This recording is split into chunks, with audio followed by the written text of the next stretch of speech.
Beshem Hashem Naaseh Ve Natzliach. Nous poursuivons aujourd'hui notre étude dans les Mishnah du Pirkei Avot au niveau du chapitre 5, Pereke, à hauteur de la Mishnah 11, Mishnah Yud Aleph, qui liste à présent les quatre traits de caractère influents ou comportementaux des hommes, enfin en tout cas en quatre catégories différentes, qu'on nommera ici les déotes. Noach lir'os et noach lir'tzot, le premier c'est celui qui se met facilement en colère mais qui se calme rapidement. Yata secharo be'efsedo, son gain disparaîtra par sa perte, c'est-à-dire que sa qualité s'efface avec son défaut, sa qualité de se mettre, de se calmer rapidement, elle disparaît par son défaut de se mettre en colère trop facilement. Cacher les roses et cacher les rtzot, celui qui se met en colère difficilement et qui se calme très difficilement, Yatsa efsedo bisraro. Alors quelque part, lui, son défaut s'effacera par sa qualité. Parce que visiblement, il prend du temps avant de se calmer, mais en réalité, il s'énerve très peu parce que il est long à se mettre en colère.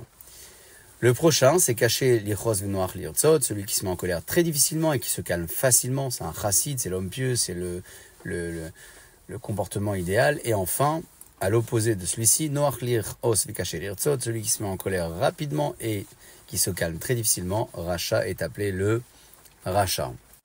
Dans la Mishnah suivante, la Mishnah 13, Mishnah Yud Gimel, nous parlerons des comportements de ceux qui donnent de la tzedaka, notamment donc pour le premier, c'est celui qui souhaite donner mais que les autres ne donnent pas.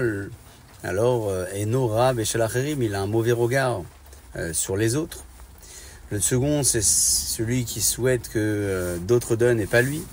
Alors, il a un mauvais regard sur lui-même. Et enfin, que lui donne et que d'autres donnent, c'est l'homme pieux. Et que lui ne donne pas et que les autres ne donnent pas non plus, c'est celui qui est Racha.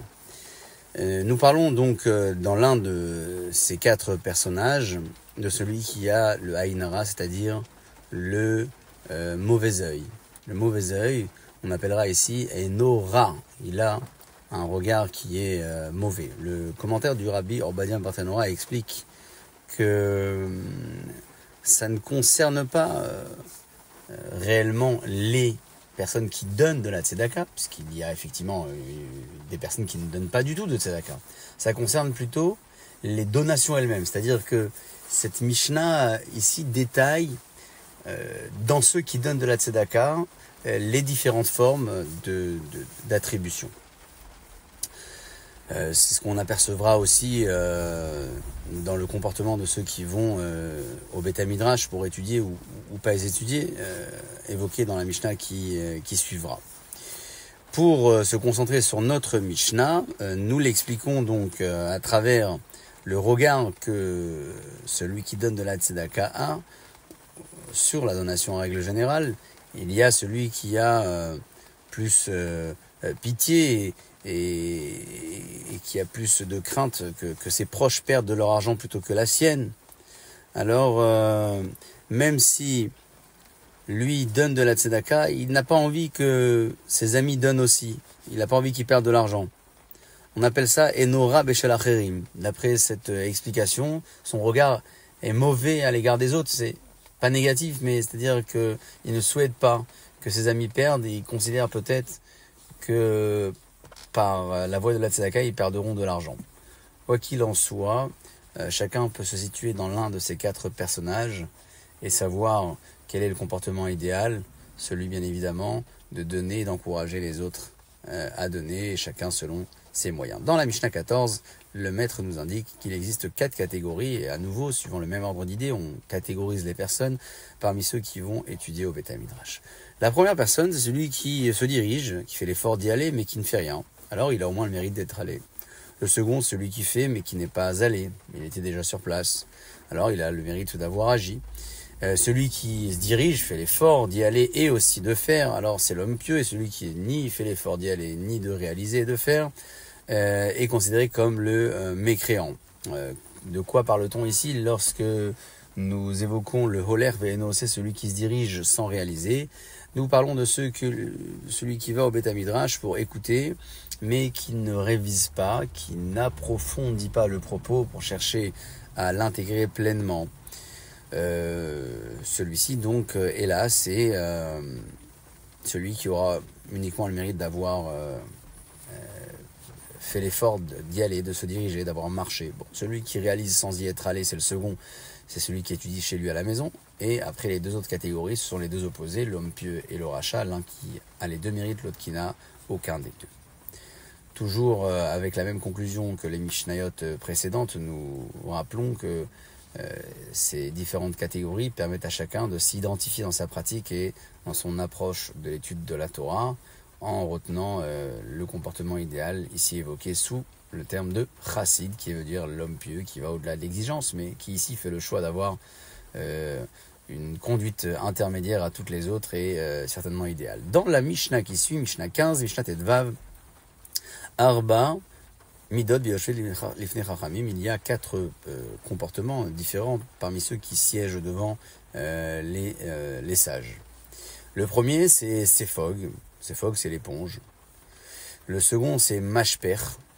Alors, Mashper, c'est celui qui se déverse, on traduira un petit peu plus tard. Et Meshameret et Nafa, ce sont deux types d'ustensiles qui, pour une, gardent les résidus, l'autre les trie et les affine. On explique donc immédiatement quels sont ces quatre personnages à travers le descriptif que la Mishnah nous fait juste ensuite. Sefog, le premier, c'est celui qui est Sofeg et Akol. Il éponge tout. Tout ce qu'il entend, il éponge. Que ce soit de la connaissance fine ou pas, que ça a été analysé ou non, il est prêt donc à l'accepter. Et là, s'il n'a pas la capacité à faire le tri de l'information et retenir uniquement ce qui est bon, c'est le premier. Le second, c'est Mashper. Mashper, c'est celui qui fait ressortir. De qui parle-t-on? Chez Machnis Bezo, Matsi Bezo. Ça rentre d'une oreille et ça sort d'une autre. C'est-à-dire que il n'intègre pas.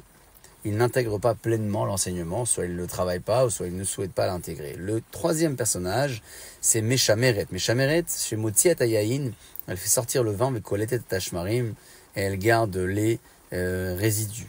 On parle de celui qui, hélas, écoute tout ce qu'il y a au Beth Midrash et qui fait le tri, mais le mauvais tri, puisque c'est le vin qu'il rejette, c'est-à-dire le bon, et il retient uniquement les mauvaises informations. Ça peut arriver parfois lorsqu'on donne des exemples pour illustrer un enseignement et que l'auditoire retient uniquement l'exemple ou la parabole et non pas l'enseignement qui est derrière. Bon, disons que le message n'est peut-être pas réellement passé comme il le devrait. Le quatrième personnage, c'est Nafa, c'est le vrai tamis, celui qui va sortir la farine et garder la fine farine, donc qui va rejeter ce qui est mauvais, ce qui n'est pas bon pour lui, et retenir uniquement le message du Hémet, le message de la vérité, dans les enseignements que ses maîtres lui auront transmis. À nouveau, nous rappelons ici, à la conclusion de cette Mishnah, qui relève du choix de chacun, de s'identifier au travers de l'un de ces quatre personnages.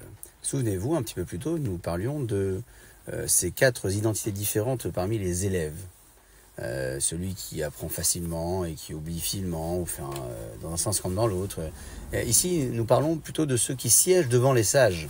Il y a lieu de faire une petite confusion ici entre ces deux propos, ce que relève donc le rabbi Obadiah Barthénois ici pour expliquer en disant que plus haut, lorsque le maître de la Mishnah évoquait les quatre identités différentes des élèves, il parlait au sujet de Zikaon et Shikha, c'est-à-dire la mémoire ou l'oubli.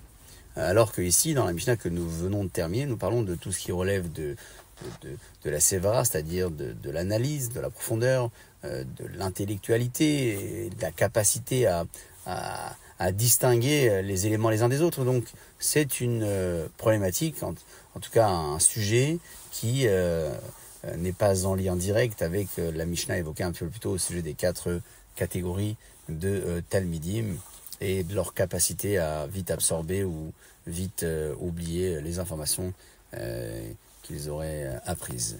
On s'identifie donc tout au long de ce chapitre et au fil de ces différents enseignements afin de connaître non seulement la conduite idéale, qui est souvent la conduite intermédiaire et non pas radicale ni ni trop exigeante quelque part, et aussi, au-delà de cette possibilité que les maîtres de la Mishnah nous offrent, comme je viens de l'évoquer, nous avons la possibilité de clairement comprendre la conduite de ceux qui n'ont pas adopté nos choix.